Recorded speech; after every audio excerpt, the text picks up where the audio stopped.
Discover a secretly incredible life in an ordinary world. This week, we're jumping into Bob Goff's book, Love Does. One of my favorite books.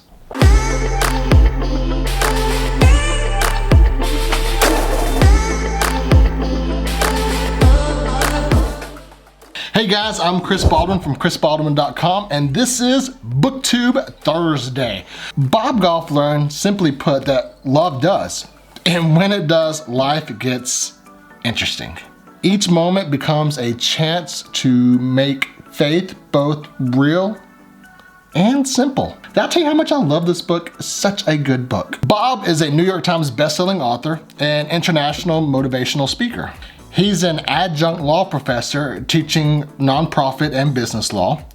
Bob's office is on Tom Sawyer's Island, which is at Disneyland, which is where I would love my office to be. Has anybody claimed an office at Disney World yet? Bob currently works with Love Does, which was formerly known as Restore International. It's a nonprofit that he founded.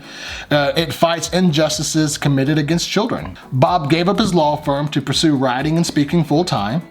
And he is an honorary consul for the Republic of Uganda to the United States. So that's pretty cool. He's a diplomat. Is that normal for people to become a diplomat like that? Oh, you have to read the book to see how that happened. He inspires millions to dream big and make life more awesome. Who here wants their life to be more awesome? Me. One of Bob's biggest passions is making time for people and being present. And I've actually seen this firsthand. Bob came and spoke at our law school, and I'm a huge fan of Bob Goff. So I was seated at his table during the dinner. So I was actually able to sit there and have dinner with him, talk with him and stuff like that. Even though he's about to give his presentation, he was very present with us at the table, telling us stories, just engaging with us. He actually puts his cell phone number in the back of the book. In the back of this book is his cell phone number. Well, Chris, how do you know that this is his number? I've called it a couple of times and he's always answered. I taught a Bible study using the Love Does material and to my youth group at the time, and after the study ended, I was like, hey, why don't we call Bob and just get his advice for teens? So we did. And he answered and gave us his advice for teenagers. His phone rings during the dinner and he goes, oh, this is from the book, give me 1 second. He goes, hey, it's Bob. Hey, I'm actually having dinner with some friends right now. Can I give you a call back? Cool. And he talked to them for like 10 seconds, answered their question, and came back to dinner with us. I'm like, this is the most present guy ever. I love his Instagram feed. It always adds like a boost to my day. It's so good. Just seeing all the pictures of him with balloons and the crazy things that he's doing. So you can follow him on Instagram at Bob Goff. So just check it out, at Bob Goff. So good. I'll put a link in the description below if you want to check out his Instagram. So before we actually jump into the book, I've noticed that my studio here, it needs a little bit more nerd in it. Like, it needs a little bit more stuff. So what I'm going to do is I'm going to take some time and actually put together a Lego set.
So let's talk about Love Does.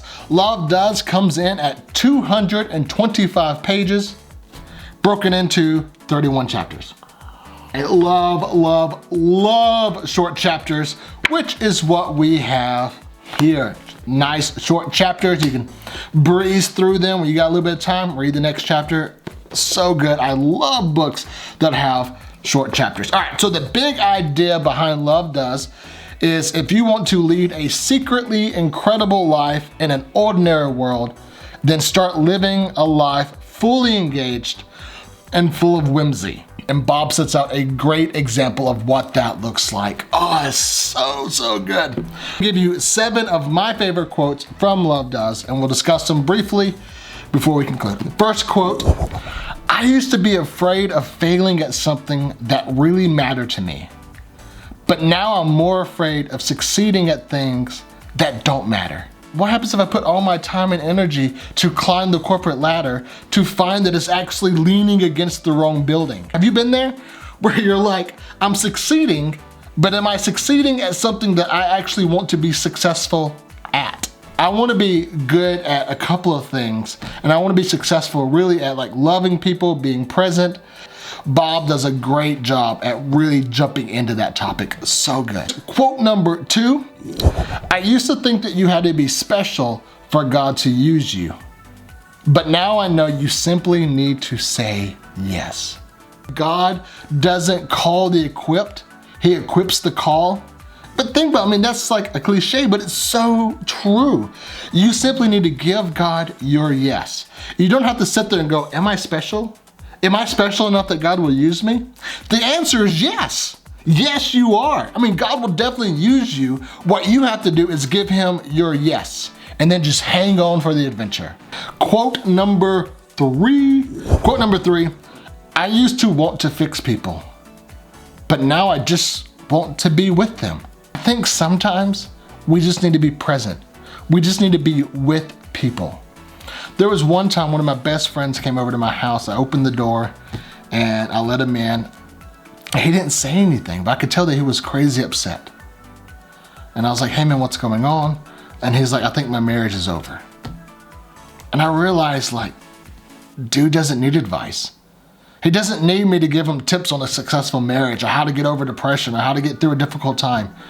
What he needed was a friend. So we hung out. We spent most of the night just watching Friends on TV and just being there. I think Jesus did the same thing. I don't think Jesus tried to fix everybody. I think Jesus just wanted to be there with people. This is quote number 4. I used to think that I had to act a certain way to follow God.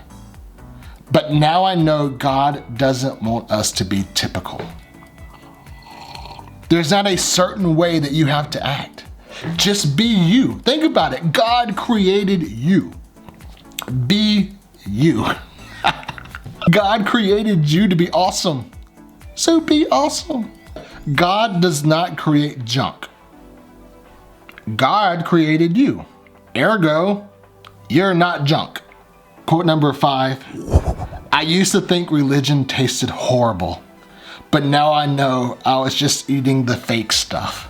How often do people get turned away from Christianity because it's the fake stuff, because it's not a real engaged faith, a simple faith, because you're trying to be what you think you have to be. It's a relationship. It's not just a religion. God wants to engage with you. He wants it to be real. It's not a religion where you're trying to get to God. It's a relationship where God's like, I'm coming to you. Bam, poosh. If you eat the fake stuff, it tastes horrible. And I've done it. You probably have too. Quote number 6. Think the thoughts you would think if you wholeheartedly trusted God's promises. What would go through your mind if you actually believed and trusted in the promises that God's called for you? What would those thoughts be? What would go through your mind when God says, I created you to be the head, not the tail, that I'm always with you, that I actually have a plan for your life, a plan that's to like prosper you and not to harm you? What would happen if those actually were your thoughts and you actually trusted those thoughts? Because we always say, like I say, I believe when God says this, but then I act and it doesn't look like I believe it. Oh, that's so good. Maybe that's why God says, do not be conformed to this world, but be transformed by the renewing of your mind. He's like, your mind needs to change. That's why I'm giving you the mind of Christ. Quote number 7, final quote. This one just gets me. This one gets me right here in the old ticker. Wouldn't it be a horrible thing if we studied the ones we loved instead of bonding in deeper ways by doing things with them. When you love someone, you want to be with them. You want to do things with them. We treat it differently when it comes to Jesus. We study him instead of engaging him. We take classes on God's character and his attributes, but yet we neglect our own quiet time. I mean, wouldn't it be a horrible thing if we studied the ones that we loved instead of being with them? Oh, it's so good in your life. Like when you do that, it just opens up so many avenues. Your life looks completely different. Your life becomes interesting. Your life becomes extraordinary. It's amazing the stories that God will take you through. My thoughts on Love Does by Bob Goff. Each chapter in this book is a story from Bob's life.